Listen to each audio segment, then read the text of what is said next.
சென்னை அருகே வரதராஜபுரம் சுங்கசாவடியில் லாரி கண்ணாடியை உடைத்து ஓட்டுநரை தாக்கி பணம் பறித்த நபரை போலீசார் கைது செய்திருக்கின்றனர். கூடுதல் விவரங்களை செய்தியாளர் பத்மநாபன் வழங்க கேட்கலாம். பத்மநாபன், என்ன நடந்தது? தாக்கப்பட்ட ஓட்டுநர் எப்படி இருக்கிறார்? அவரிடம் எவ்வளவு ரூபாய் பறிக்கப்பட்டிருக்கிறது? விவரங்களை பதிவு பண்ணுங்க. மதுரையைச் சேர்ந்த அசோக்குமார் லாரி ஓட்டுநராக இருந்து வருகிறார்.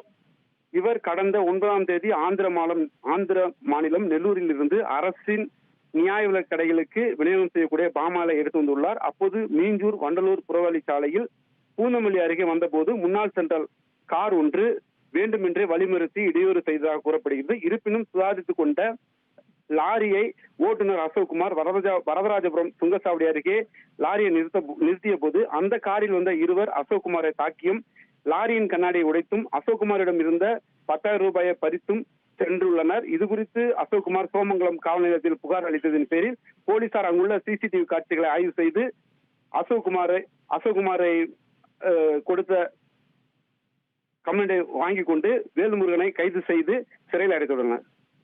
விவரங்களுக்கு நன்றி பத்மநாபன்.